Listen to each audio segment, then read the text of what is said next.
A Taxi Driver adalah film yang diangkat dari kisah nyata seorang supir taksi bernama Pak Kim yang tanpa sengaja terlibat dalam momen bersejarah, pemberontakan rakyat di Gwangju, Korea Selatan, tahun 1980. Sebuah tragedi besar yang menelan ribuan korban jiwa. Film ini dirilis tahun 2017 dan jadi salah satu film Korea terlaris sepanjang masa. Di tengah suasana politik Korea yang memanas, kita diperkenalkan dengan Kim, seorang supir taksi di Seoul yang hidup pas-pasan bareng putri sematawayangnya. Karena nunggak bayar sewa rumah, ia terus cari peluang untuk mendapatkan uang secara cepat.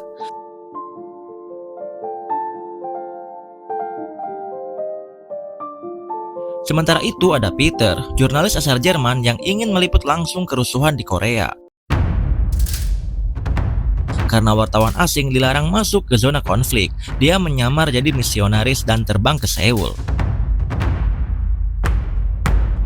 Satu info penting yang ia dapat, Gwangju adalah kota paling susah diakses dan paling ditutup-tutupi pemerintah.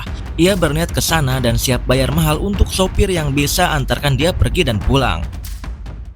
Kim mendengar kabar soal bule yang mau membayar 100.000 won untuk perjalanan sehari ke Gwangju. Tanpa pikir panjang, dia pura-pura jadi sopir yang ditunjuk dan mengaku bisa bahasa Inggris karena dulu kerja di Arab. Demi uang, semua bisa diakalin oleh Pak Kim. Tapi ternyata jalan menuju Gwangju sudah dijaga ketat oleh militer. Dengan sedikit akal-akalan, mereka berhasil masuk. Ngaku-ngaku Peter adalah pebisnis penting.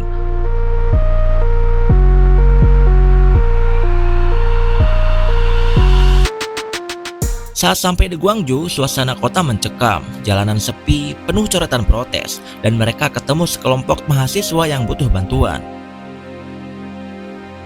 Di sana mereka bertemu dengan Jae-sik, mahasiswa yang nantinya akan membantu menjadi penerjemah.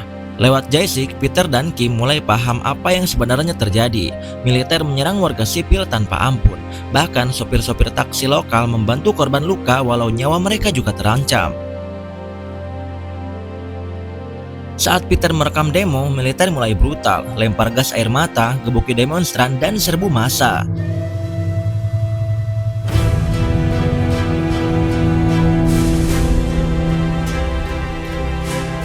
Peter sempat kepergok dan dikejar. Untungnya mereka berhasil kabur.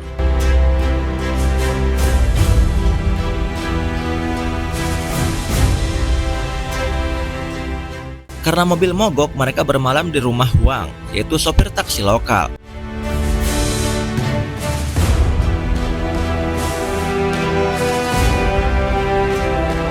Malam itu, stasiun TV dibakar dan militer datang lagi.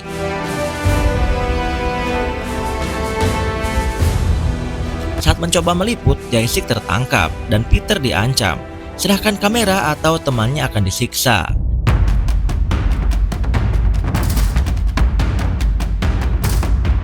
Dengan nekat, Jae-sik menyuruh mereka kabur dan berkorban agar Peter dan Kim bisa selamat.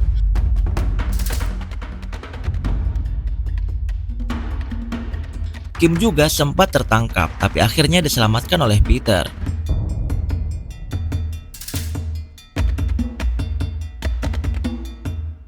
Trauma dan kangen anaknya, Kim memutuskan balik ke Seoul, ninggalin Peter sendirian.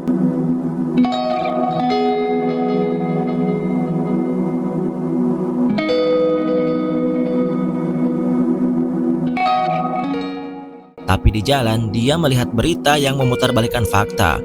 Mahasiswa dianggap kriminal dan militer malah jadi pahlawan.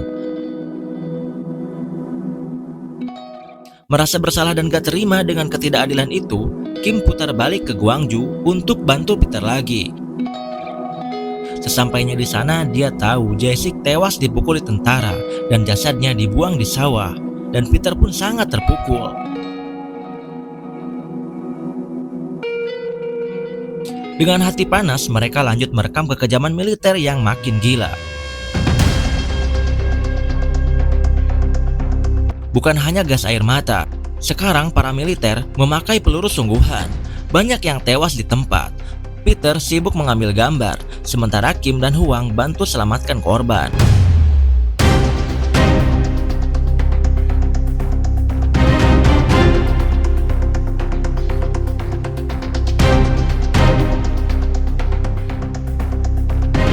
Saat hendak keluar kota, mereka kembali mendapatkan hadangan dari para militer. Di pos militer, identitas Pak Kim hampir terbongkar karena plat mobil aslinya ketahuan. Tapi nggak tahu kenapa, si tentara yang jaga malah diam-diam ngelepas mereka. Mungkin dia juga tahu apa yang terjadi di Gwangju sebenarnya dan udah nggak beres. Saat melarikan diri, mobil mereka dikejar lagi oleh para militer. Rombongan sopir taksi lokal muncul dan jadi tameng buat bantu mereka kabur. Meski beberapa dari mereka mungkin gak selamat, akhirnya Peter dan Kim berhasil kembali ke Seoul.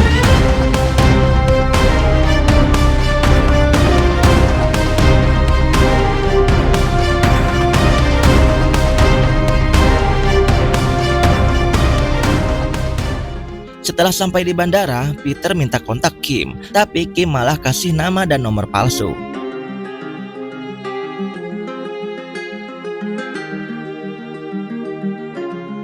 Setelah Peter balik lagi ke negaranya dan akhirnya merilis laporan soal tragedi Gwangju, barulah dunia tahu kebenarannya apa yang terjadi di Korea. Tahun demi tahun berlalu, Peter gak pernah berhenti cari Kim. Bahkan sampai dia tua dan diundang sebagai narasumber peringatan tragedi itu, dia masih berharap bisa ketemu lagi. Tapi takdir berkata lain, Kim gak pernah ditemukan hingga akhir hayatnya. Di akhir film, kita melihat Kim tua masih jadi sopir taksi. Dia melihat Peter di koran dan cuma senyum kecil, dan dia bilang, "Kau sudah tua ya?" Film pun ditutup dengan rekaman asli dari Peter yang mengaku tanpa bantuan Kim, dunia mungkin gak pernah tahu apa yang terjadi di Gwangju.